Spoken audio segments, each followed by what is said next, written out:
Hello, friends. This is Carter, and welcome to this episode of Making It Up, the conversation series where I sit down with writers of all backgrounds, and we have an excellent chit-chat about the process, the struggles, the journey, all things about writing. And I'm going to tell you right off the bat, this is a different episode. We're going writing adjacent on this episode because my guests are not writers, but they are voice actors. In fact, they are audiobook narrators. In fact, they are the two audiobook narrators of my latest and newest title, Tell Me What You Did. I will Tell Me What You Did. The audio version is phenomenal. So I would highly recommend checking it out, but I'll tell you a little bit about the context behind it. So normally what happens, you write the book, you hope the book sells to a publisher, and then you hope the publisher also offers it in audiobook format. And when they do that, they typically sell those rights to an audiobook company. I am with Sourcebooks. I've been with Sourcebooks and Poison Pen Press for the last 6 books, and I've gotten to know them very well. And they are very, very smart people over there. And in their wisdom, they decided to launch their own audiobook division called Sourcebooks Audio. So super smart move, keep it in-house. And Tell Me What You Did, my latest thriller, is actually the first title that Sourcebooks Audio produced as an audiobook. So I was deeply thrilled when I had the opportunity to talk to the two audiobook narrators who are Allyson and Patrick Zeller. We went through, it was just a thrill to be able to talk to them. And I got them on the show, and we were able to talk about their personal journeys as voice actors. How do you start? How do you get noticed? Do you do demos? How do you get into this business? And kind of the technical aspects of being part of the business and getting roles, and then understanding kind of what is the process when you take on a role. Do you read the book first? How do you get into the right mental space? How do you get feedback? How do you know if you're doing it right? Allyson underscored many times, learning to trust yourself is a huge part of the process. And so it was a thrill for me because I know a little bit about the audiobook process, but certainly not in the detail that I was able to get from Allyson and Patrick, who are both award-winning voice actors, by the way. They're amazing. So it was a really fun episode. And at the end, we did something very different for the storytelling. Rather than making it up a story, I gave them questions and they had to answer the questions in character. And they were not only amazing, but very good sports about it. But you should really check out the audiobook version of Tell Me What You Did. It's available anywhere you get your audiobooks. Again, Sourcebooks Audio did such a fantastic job with it. Patrick and Allyson are so supremely talented. It's weird to listen to as the author because it's funny, it's actually much even creepier to listen to than it is to read as the author. So, and I know it's been getting fantastic reviews. So this is a really fun conversation. You're going to like this one, friends. This is my conversation with Patrick Zeller and Allyson Ryan.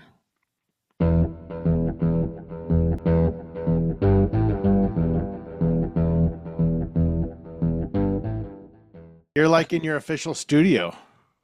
Yeah, it's behind me. The booth is behind me. This is just for Zoom stuff. Okay.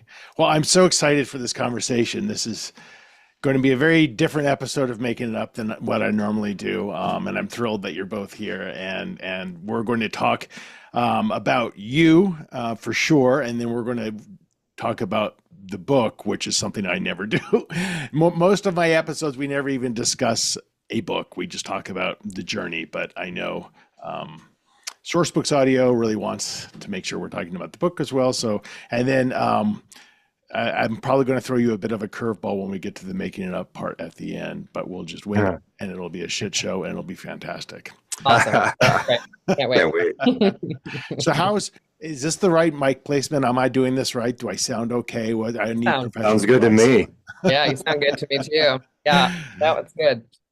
So Allyson, starting with you, I'm just curious, first of all, where are you? Where do you live? And talk to me a little bit about how you just became a voice actor. Okay, well, I am originally from New York City. I live in LA now, and I've been here for about 18 years. And I actually am I am a theatrically trained actress and did all my training in New York. And when I moved to LA, my intention was to make money. So I'm like, let's just do on camera. I'm going to do That commercials and pesky thing called TV. money. Yeah, because not much money in theater in New York and tiny little black box theaters and stuff. So yeah, so I moved out here and started that ball rolling, and I happened to work a holiday party at Random House Hmm. as a waiter. And I Hmm. met the head of the audiobook division, and I said, "Oh, this is cool. How do people Oh, that is do fortuitous. Yeah. this?" Right. Yeah, he's Totally. like, Right. I was like, "What? Hey, go! What? There's all these booths and yeah, and so I asked Dan Musselman. He's retired now, but I asked him how people get into it, and he said, send me a demo, and if we like it, we'll call you in and have you read a few pages from a book. And so I did, and he called me in, and a month later, I was doing a really great YA book, and that was it. And then that just started my audiobook journey, and That's it'll be 18 years in March. and so that's kind of this is mostly your focus now as a voice actor is audiobooks. Yeah. Yeah. Yeah. I do commercials and some animation every now and again. Got And I it. do dubbing and audio description, sort of little jobs, but most of my time is spent by myself in a booth alone. That's like a writer's life. That's very solitary. Patrick, what about you? Where are you right now? Where do you live? Pretty alone. No, I live in Connecticut. I moved back east from California about 3.5 years ago. My wife and kids, my wife and I, we were in New York for a while, and then we moved out to LA. I was in LA for a while. I ended up going to grad school in San Diego. So we went down to San Diego. By then we had one kid, and then finished grad school. Then I had two kids, and we were looking at each other after, the showcases and all that. And we were like, do we want to go back to New York or LA? Not really. Dragging them around with it. So we said, San Diego's kind of nice. Let's just Yeah. see if we can make it work. So I figured out pretty quickly that I only need to be about 2 hours away from New York or LA to keep doing all the stuff, all the Yeah. things. And I had started dipping my toes into audiobooks around then because a few other friends had been doing it. And it just took off for me. So now I've got this like awesome audiobook thing that funds my theater and TV film habit that I can't seem to shake. That's amazing. I mean, and it's I went to I do a lot of the conferences, and I was asked to go to a panel last year by a couple people who introduced themselves to me, and they were both audiobook narrators, and they're just like, come to the panel, it's really interesting. And I sat in, and it just opened up this world to my eye that I'm like, I had no idea. I had no idea how intricate the whole profession is. And it's funny because I'll get questions from people like, oh, when I listen to the book, do you do the narration? I'm like, fuck, like, are you crazy? You Yeah. know how hard that is? Whenever I'm even recording something and I have something scripted, maybe I can go half a page before I screw something up. And I have such appreciation for voice actors because now is this like you were talking about your YA being the first one that you did? What was that experience like? Were you tripping all over yourself, or you just had command of the language and you didn't have to do that many takes? I have no idea. Oh God, no. I think I probably screwed up like every other sentence. The great thing about Penguin Random House is they let you just record. They just hit record and you go and you stop yourself and you go back to the top of the sentence and then you keep going or the to the comma of the Right. sentence and keep going. And that's amazing. Other places you have to punch and roll, so you have to stop, go back into your waveform, put the cursor where you stopped and It's then very record from detailed. there. Yeah. Yeah. So that it's almost like going on vacation in a way when I work at Random House because you just really can sink into it and you just go. Yeah. And so I think learning that way helped me as an actor just hook into character and the storytelling. Yeah. Like having that be my first foray into the world is a lot easier to just get into the storytelling than to worry so much about the technical Okay. aspects. Okay. And Patrick, for you, it was, both of you with your various training that lends itself to doing what you do, are already kind of a step far above somebody who just thinks I want to be a voice actor, I think. But I'm sure you have changed over time, Patrick. And I'm sure, like working with Sourcebooks, they just launched their new audio division. Was that a different experience for you? Are you at the point in your audiobook career now where you just walk in anywhere and you're like, yeah, I got this? I don't know. I mean, I guess honestly, a little secret is this particular project was different only because I was also doing a play out Hmm. of town at the time. So I had to build a little booth inside of a walk-in closet that they had for company housing and Oh. was recording it as I was doing in the daytime as I was doing Lost in Yonkers uh, Oh. in the evening. So the first time no, the second time I had done that while I was doing a play out of town. So that was different because I don't have my usual space, I don't have my usual routines and Right. all that stuff. But you build your own new routine and you just make it work. Yeah. Right. And who knows if that actually helps in the sense of if your character is kind of like on uncertain ground to begin with.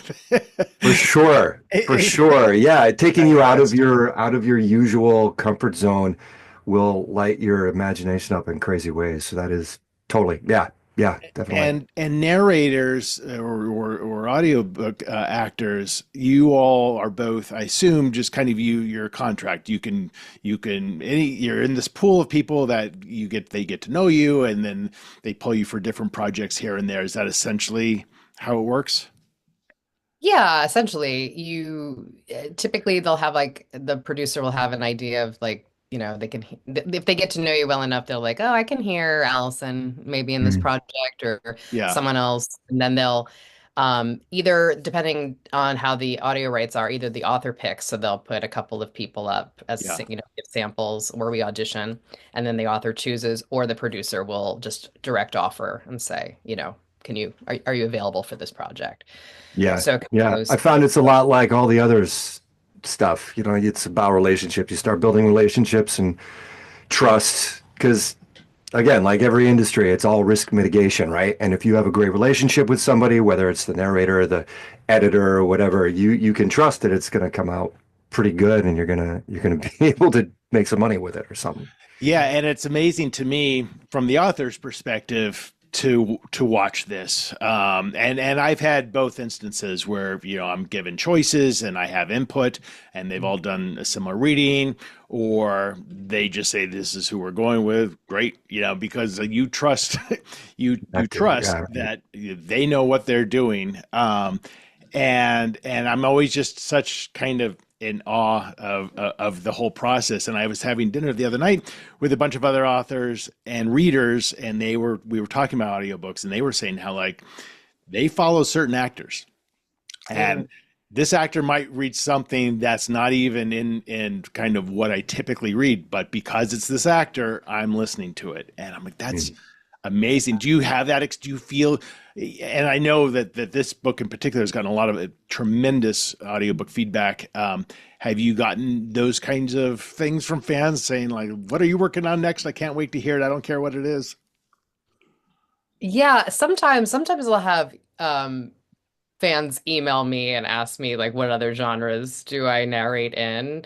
I find sometimes I'll read NetGalley, so sometimes different publishing houses will submit for just the audiobook and I'll Mm. read some of those just to see what the feedback is. And people will say, "Oh, I listened to Allison read, XYZ, this mystery thriller, and now I'm in cozy mystery, and now now she read this romance, and And now I'm into that series. And I see that every now and again. But Yeah, yeah, yeah, I mean, definitely it happens to me as a fan of my yeah, favorite book. totally. Mm, And Patrick, yeah. similar to you, do you feel like you start to get known as like, oh, it's narrated by Patrick. Let's listen to that.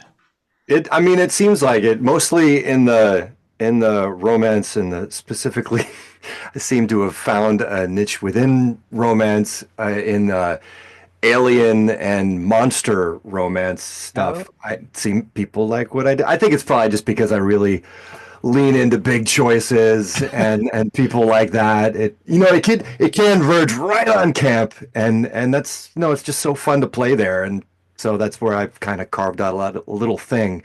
But anytime, yeah, people see something that they like and then they'll tell you about it and it'll be a project, I haven't thought about in months and months and months.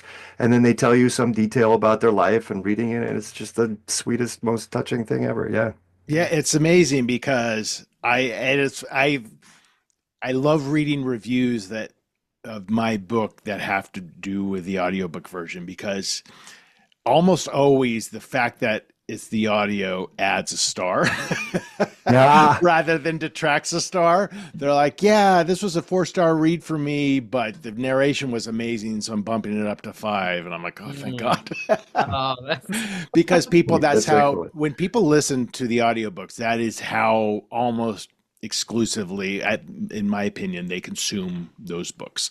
That's just and so they've developed a really fine sense of good and maybe not so good reads.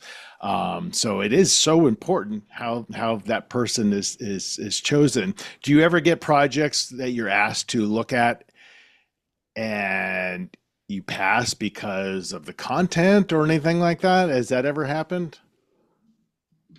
I, uh, I'm not in much of a position to pass.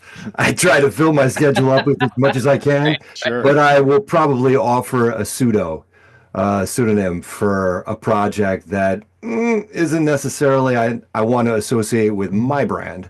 Yeah. Maybe I'll put it over here with the stuff that's a little darker, a little more out there kind of thing. Fair enough. What about you, Allison?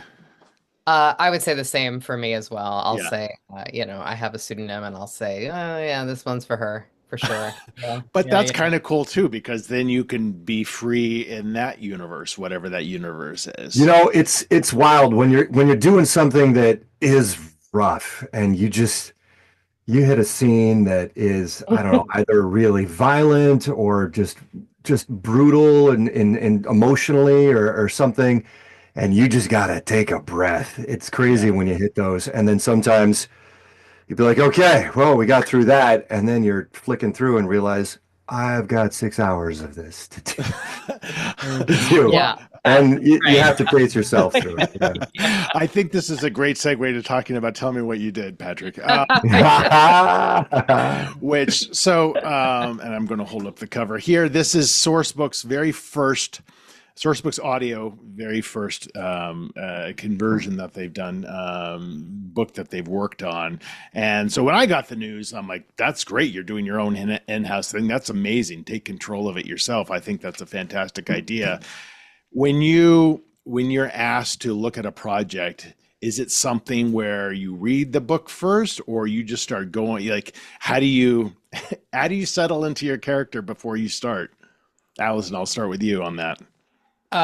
Definitely read the book first. Yeah. Yes. Yeah, yeah. So, you're given the synopsis and sometimes you're given like a prep script. I can't remember what happened with this one, but know what the subject is what the story is about. And then, yeah, well, I'll read the whole book first and as I read, I just get intuitive hits Yeah. on what I think the characters sound like and their emotional journey, and what the subtext is and Right. sort of notes throughout my script. Yeah. I will say for your book, the QR codes, that was something I have never seen in a book before. And it was one of these things where I was like, it's like watching the movie first of a play that you're doing. I'm Mhm. like, I wanna watch these. And then I was brave and I watched, halfway through, and that was so incredible. Like I've Hmm. never had that where I was seeing another actress play this character. And like I felt there was some things different, but just to have that informed a little bit, Yeah. that was thank you. Yeah, well, I'll tell you Yeah. just the quick backstory of that is that, when I do stuff like that, I tend to do it just for my own amusement. And I'm writing these scenes and I'm like, I want to see what this looks like. And this Mm. actress had reached out to me a couple of years ago, just she was a fan. And I started thinking about her. I'm like, I think she looks to me like Poe Webb. And it's funny because I rarely describe my characters because I love the readers to fill in those blanks. I'm like, if I do this, I'm saying this is what Poe Webb looks like, but it was worth it because Rebecca just hit it out of the park, and it just makes me happy to put those little things in. I don't know if it's ever been done before either. My editor had never seen it before, and she's like, "Yeah, we can do that." And it's been out for almost a month, and I just looked yesterday, and there was like 15,000 scans on those QR codes.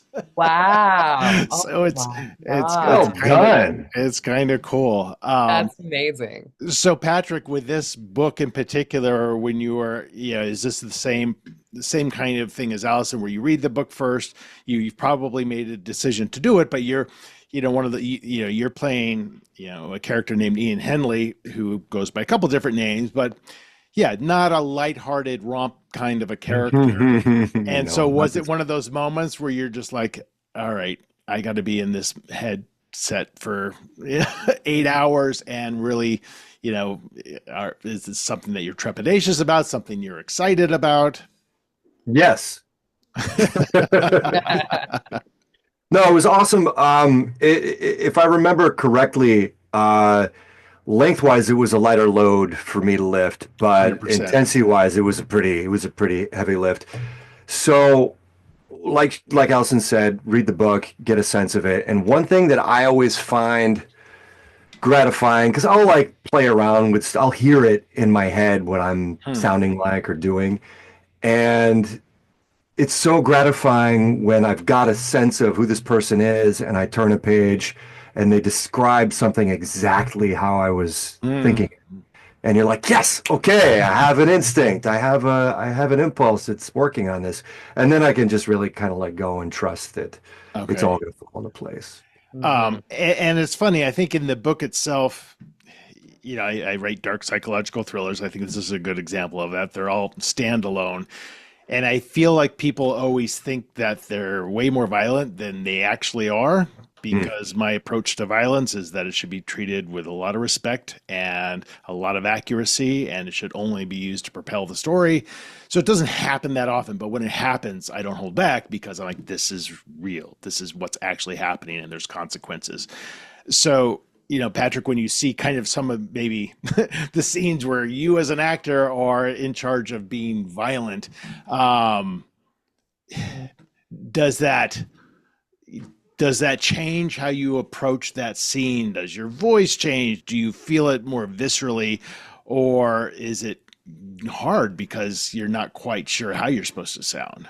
As long as you can trust, I mean, it's just acting stuff, it's as long as you can trust the whatever preparation you've done, you understand the character, you understand the situation, you understand what is demanded of it. Because I have quite a few bad guys who I've really enjoyed playing and gotten great feedback from. One award now that I think of it.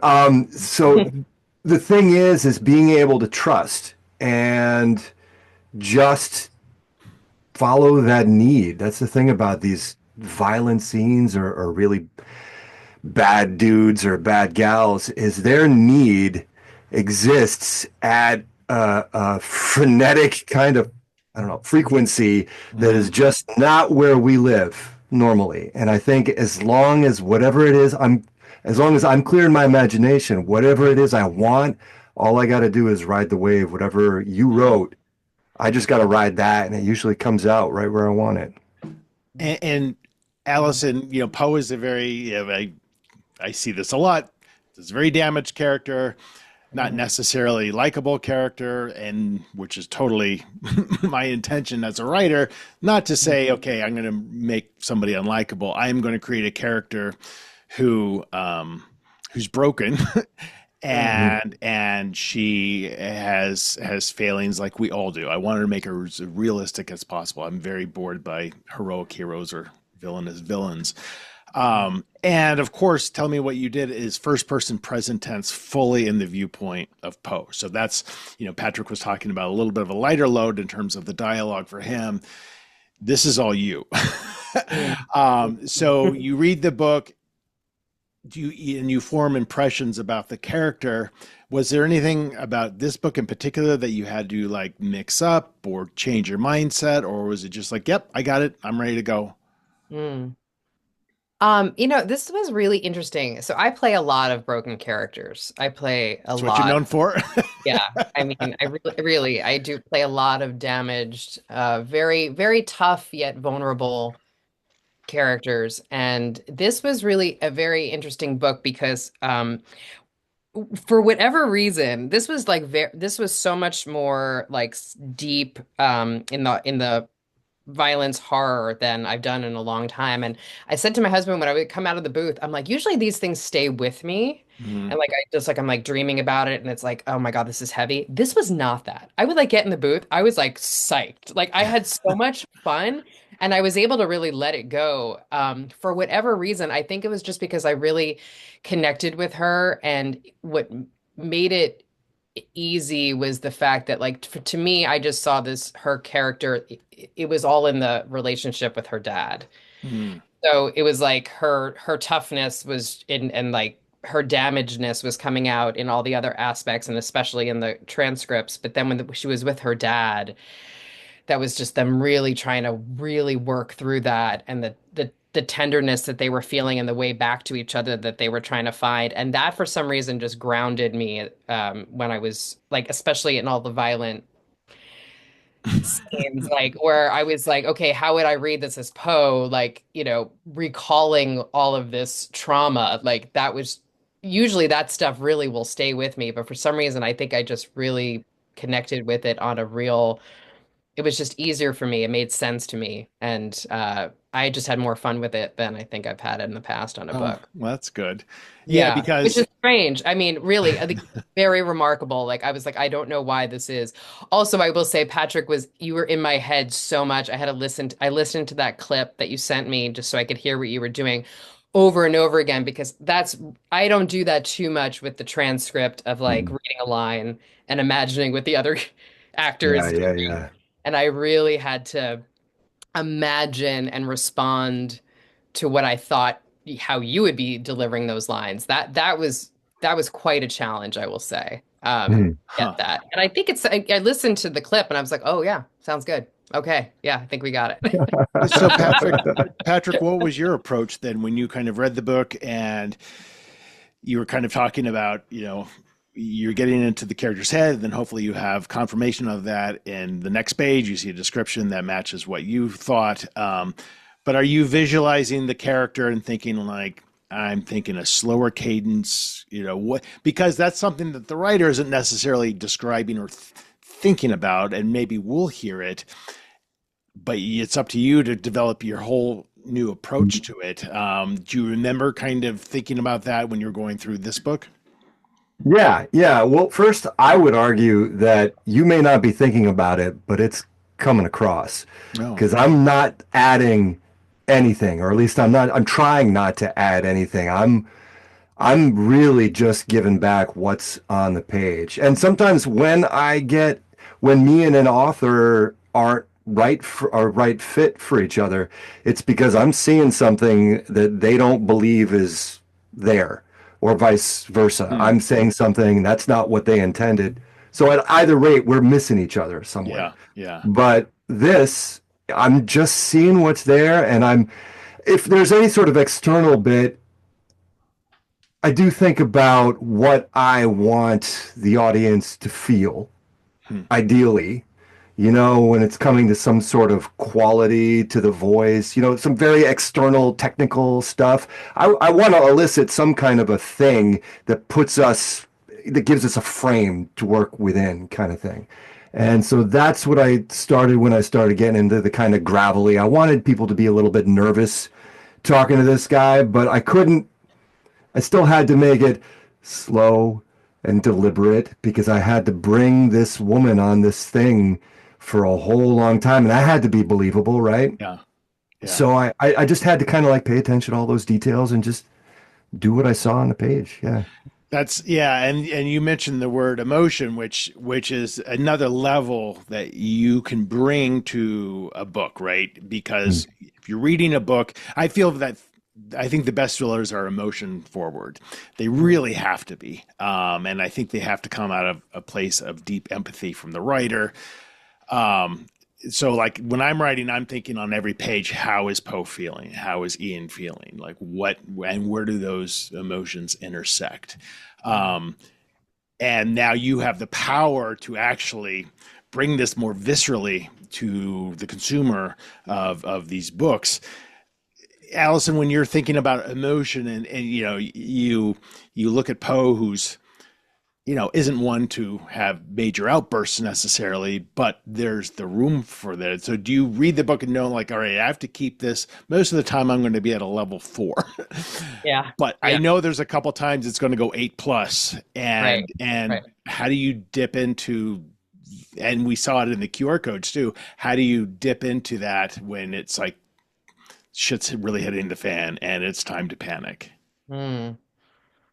Yeah, I think, you know, in the story, I was trying to keep her a little bit more like reserved or for lack of like hanging back from that emotion because knowing when we were going to get into those transcripts, all of her hate and anger was going to come out. Like, Yeah, how else can she be in that conversation, right? How else can she's not going to hold back. Like, how would I feel if I thought I was confronting a killer, right, my mother's killer? So it was, but then also I didn't want too much to come out because that just gets to be just like one level. And right, then, so right. it was tricky to find the levels and the dynamicism of it because it was just like, oh man, I would just be raging the whole time, but I can't rage the whole time because, we can't, everyone will be just turn this off. So yeah, so I found in the storytelling and especially in all the scenes with her father and Kip and all of that, like to be able to kind of hang back that emotion. You're still feeling it. It's still coming across.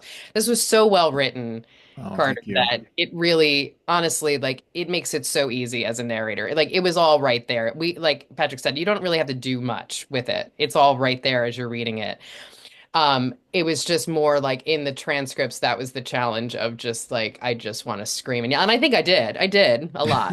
When it was required, I went for it, because there was just no other way to deliver that. That's how it was. It's funny when I originally wrote it before I gave it to my agent, I didn't have those transcripts in there. Mm. It was more her journaling and it was alternating, but then the voices were way too like there was no real distinction between the regular chapters and her journal.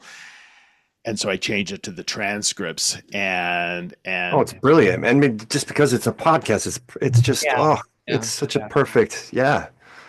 so Patrick, when you record and you're finding your groove, is it just the technical part? How does it work? Do you record everything, you just turn it in, or do you record a few scenes and make sure that your client is happy with it, like, or you just have total freedom to just do it all of it and just turn it in all at the end?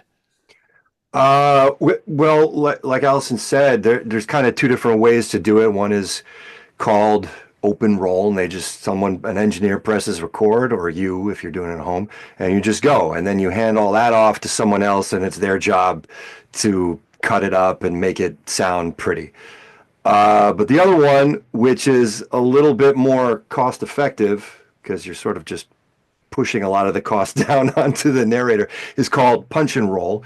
And that's where you sort of keep your punching in record and letting it roll, and then you punch stop when you mess up and you go back and do it. And some software makes it easier to do that than others. You can set it up the way you want, so you can get really good and efficient doing it. So that's most of my work, not all of it, but most of my work works that way.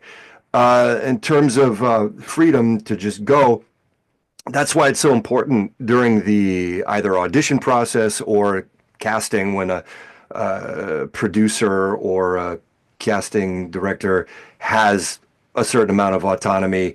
It's so important that they get the right person, not just the right voice, because it is all trust. I mean, this is 4, 5, 6, 20 something hours sometimes for a book.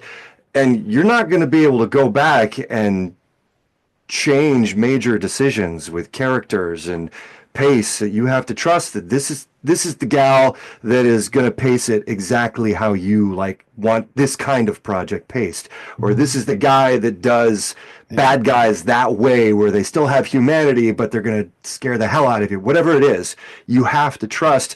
And then as long as I feel comfortable that they trust me, yeah, I go to town and make whatever That's the awesome. most fun decision, Oh, fun choice I can make that is. is so much fun. Yeah, yeah, Allison, when I was thinking about the audiobook version of my book, I just kind of scan in my mind. I'm like thinking about what would be challenging, maybe, and I guess maybe you think the violent scenes might be challenging, but I started thinking about there's a scene because I'm not a big believer in exposition, so I don't want to have just this dump of like, yeah, this is what happened in the past, so this is going to tell you why I'm acting the way I'm acting. I want to see what happens, and so it'll go into the past, but it'll be first person present tense. And then there's a scene where Poe is describing as her 13-year-old self witnessing her mother's murder.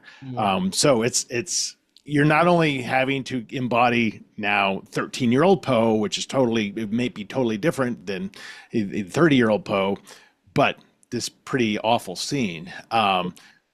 What is that? Just like I'll just roll with it? Do I change my voice a little bit? Am I more innocent sounding because I'm a kid? How do you think about things like that? Mm. Well, I think the writing is the most important thing, right? Because the listener knows that this is coming from the 13-year-old self. Me, Allison, what would that be like thinking about a 13-year-old witnessing her mother's murder? I don't have to go very far. It's like, oh, how would I feel about that? Right. Poe is going to feel exactly the same way, right? Yeah. So I love my mother. I have a great relationship with my mother. There were a lot of similarities to their relationship going into that, Mm. knowing all of that backstory in my mind. And again, not doing too much with it because it's all right there on the page. And I think if the actor is trying too hard to make something into something else, the listener kind of disconnects because Yeah. the listener is just like that's hitting them on a human level, no doubt. So I don't have to make it sound like more than it's there just to I'm not just reading it straight. I'm just like using myself as like what would this be like if my 13-year-old self is witnessing this. Oh, And again, it's writing. yeah. So sometimes it's not all there and the actor has to work a little bit harder to get the storytelling across. And I think sometimes like maybe narrators make the story in a way like easier to connect than it would be on the page. But when you have good writing, it's just you don't have to go very far. Do you think about a director on a movie set who Mm, gives notes and who can be open-minded to an actor saying, I don't understand the motivation in this mm. scene or whatever. You don't have any of that, I'm assuming. Like you don't have any kind of ability to reach out and say, this doesn't make sense to me, or I don't understand how they're supposed to feel in this scene. It's not clear to me. Mm. I assume there's just zero direction. You just have to like, Yeah, there isn't really there. I mean, in certain books you do get directors. A lot of the time we are just on our own, and that really just comes, through the actor's training. I mean, yeah. you have to be like you can't. You're not just a voice. You're an actor with training, and it's the same things you would do for on camera. And in any form, it's just like, what do you want? What are the stakes? And those are all what you're coming back to all the time. So you do learn how to self-direct. I mean, Mhm. obviously, there's you know, sometimes narrators will hire directors, on other projects just to get feedback. So, but for the Yeah. most part, we're working on our own. So yeah, I love working with directors because I just love the collaboration. Yeah. I Right. also You're love just like not being alone. somebody, yeah, it's somebody there with me. And Yeah. sometimes the director will say something where I'm just like, oh, wow, yeah, that's great. But I have learned over the course of my career that my instincts are good and I Yeah. don't have too much a director interact, telling me what they think I should do. So I've learned to trust myself over the years, I Yeah. guess. Yeah. And Patrick, along those same lines, I think about the writer's journey, and for me it's been 20 plus years. It's starting with zero clue of what I was doing, so feedback is crazy important. Like, it's not only beta readers but then agents and Hmm. editors, and the draft is always changing, and they show me things that I didn't see for myself, and everything gets better because of, to Allison's point, that collaboration. As a narrator, as a voice actor, how do you grow? How do you get feedback? Do you read the audiobook reviews? Do you like, who's pointing you in the right direction? Because I absolutely need that as a writer. I couldn't just assume I'm getting better. Mhm. Yeah, no, that is definitely true, and it is so solitary. It's, I often tell people when they're asking me about it, because it's usually actors who tend to be pretty extroverted people, it's not for everybody. You got to be alone for hours and hours talking to yourself in the dark. And that means, yeah, you're making all these choices on your own. And you start to get feedback from whoever you're working with, right? When you start, um, Allison had a fantastic way into the business, but a lot of other people often start with like little independent books, independent authors. Sometimes they're as or even less experienced in the lit world as the narrator. And so you just have to take any feedback you can get and start to go from there. And then you get coaching, and then you get another job that, says this or that, whatever. You start seeing same things keep coming up, and you gotta listen to it. I Yeah, mean, if you bring too much ego into it, no, this is what I do, no, this is how it should sound like. You do that too many times, the jobs will start going away. right. But if you listen to consistent feedback, you make an adjustment, and the jobs start coming back toward you. Just, Yeah. yeah, you got to listen. You got to Totally. listen. I mean, it's so funny because everything, even as solitary as your jobs can be, everything's still, a group project. Mhm. You're one part of a team, and I've learned that over the years. As the writer can't sit there and say, turn in the manuscript and don't change a word, and I'm not going to market it, or You won't grow, right? You could right, do that, but then you right. won't grow for your next Right. project. Totally. Yeah. Or the people don't want to, hey, we love your book, but you're an asshole, so we don't want to hire you. Yeah, there's that. Yeah, You've there's got that. to Yeah. you've got to be good to work with. So I guess Yeah, before we get to the making it totally. up portion of the show, my final question to both of you, for those people out there who are aspiring to do what you do, and looking back over the course of your careers, what would you have told your younger self? Hey, make sure you do this because this will make, and the answer can't be make sure you're a waiter at the right party. But is there something you look back, you're like, this advice would have really helped me had I known it when I was starting out, Allison? Oh God, what advice? Um, I think the advice was when I first started working, when I first started doing audiobooks, like I said, I was very fortunate because I was working at PRH that did give us directors. So I was always like I would learn on the job You got essentially. free coaching. People, yeah, basically, yeah, it was free coaching. Yes. And so, and a lot of the times people are like, just trust yourself, stop going back, like I'll go back and want to fix a sentence, or I didn't feel connected to that uh paragraph or whatever. And I keep going back, and the directors are like, it's coming out. Just trust yourself, trust yourself. And I spent a long time not trusting myself, I will say. Interesting. And I spent a lot of time in sort of angst over like overthinking what I thought, the character should sound like or be or whatever. And I've learned to trust myself now, and the process is so much more fun. And I find that if I just concentrate on connecting to the story, I make less mistakes. I am much more present and it's more fun. Yeah.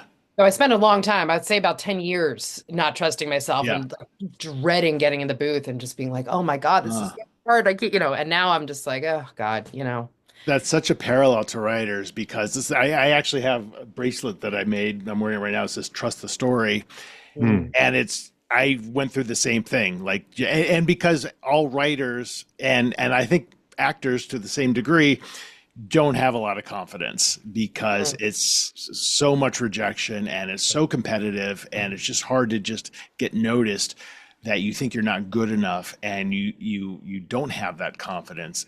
But once you do find the confidence and say, like, I don't know where the story's going, but I'm going to trust. For me, the story is I don't outline, so I don't know where it's going, but I sit down and I'm like, it's in there somewhere, and once I'm physically writing, it'll come out. But yeah, at least 10 years before you get to that point of not going back every chapter and rereading. And now I go back maybe once in the entire book to reread before I edit, just to remember what I wrote. Yeah. Right. But I just make every chapter, I'm just making up. Then what happens? And I'm like, it's going to be a mess, but that's okay.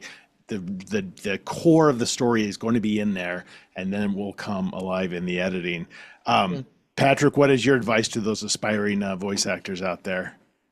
Oh geez. Quit so I don't have the competition. Yeah, right. The just get help. Get help. I've had a lot of friends and colleagues, ask about it and throw their hat in the ring and, tried to hook them up with, a producer here or there or whatever, and they don't get much response. And, these are trained, talented actors. They're very good at what they do. But the audiobook thing is its own beast in terms of what the expectations are, the certain technology learning curve, and what the expectations are. And if you don't listen to a lot of audiobooks, it doesn't matter how good an actor you are, you still got to figure out how to bring to the table what they're, because you could read to your kids or yourself out loud all the time, but that's not necessarily what they're looking for when they're trying to put together a project. So I'd say just listen to audiobooks. Totally. And take and the thing is that everything takes time. In the right genre, not to interrupt, sorry to interrupt, but in whatever genre you want to read in, because that'll change quite a bit depending on what's going on. Very true. Yeah, because with writing, I feel like it is such a cliche, but it's like I tell people write every day, even if it's 15 minutes. I write an hour a day. That's all I do, but I do it 7 days a week, 365 days a year, and I can get a book done in 6 to 8 months if at that pace, if I know what I'm doing, which I usually don't. But it takes hundreds and hundreds and hundreds of thousands of words to start feeling like, all right, I'm starting to get the hang of this. My first 3 books didn't even sell. So, I would assume it's similar for you as well, where it's like you just have to do it and you have to fail and then learn from that failure and get to the next level and be patient. Things will come as long as you're open-minded and vulnerable and willing to learn and willing to take notes. So there's a lot of similarities I'm realizing after this discussion.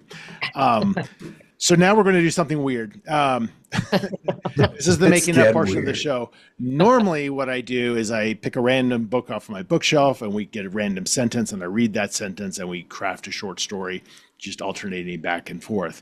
I wanted to do something a little, and I was talking to my partner. I'm like, what do we do? Because we can certainly do that, but in the spirit of tell me what you did, what I'm going to do is I'm going to make up a couple questions for each of you, and then maybe you answer as your character. Oh, okay. Like just random kind of, because I didn't really want to like go into the story because then the story would be different. And I'm not asking you to, go all Daniel Day-Lewis here and really have to inhibit the character. So this is all meant to be very lighthearted and fun and very brief. But Patrick, as Ian Hindley, somebody cut you off in traffic. There's nobody else in the car. What is your reaction? License plate 54321 7. I'll see you later. Perfect. That was fucking great. I'm so glad I'm not that other driver. All right. Allyson, as Poe Webb, the adult Poe Webb, who likes to drink. You're a bit of a drinker. Mhm. You've had a relationship with Kip, who you have, who you have held back some very massive secrets from. But now, after a few drinks, you're going to confess to him something really small that you've never told him before. What would that be? Mm.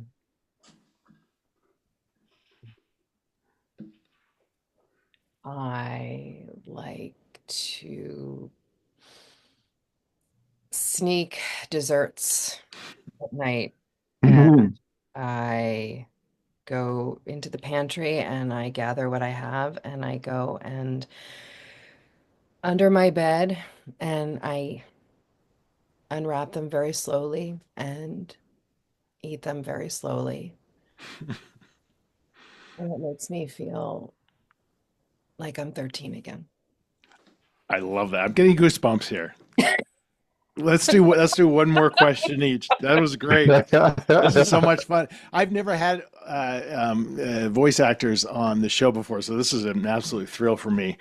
All right, Patrick. Last question as Ian Hindley.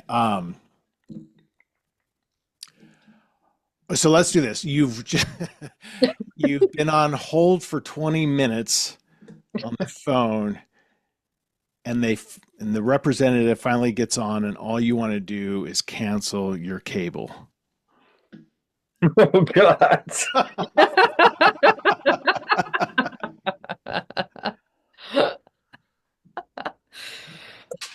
Okay.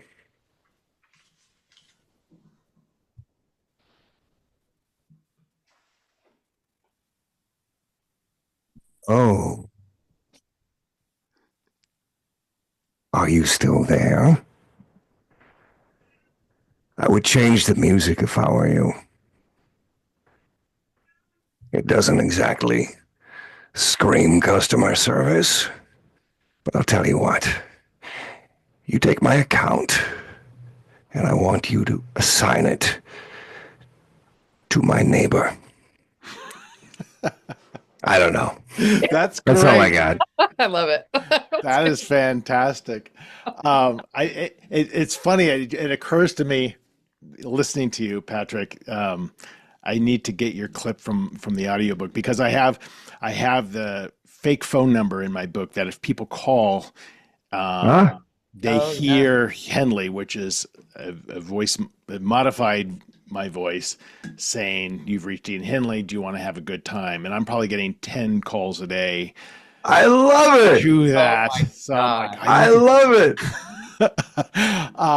to. So maybe actually at the end of this, I'll just have you say that line, and I'll crop and use that as the voice because you are the legit person. Allyson, you're going to wrap this up. Last question. You were out walking Bailey, Hmm. and you're kind of well known. And somebody comes up and actually asks you for an autograph, which you're not used to, but they seem very creepy to you. Mm.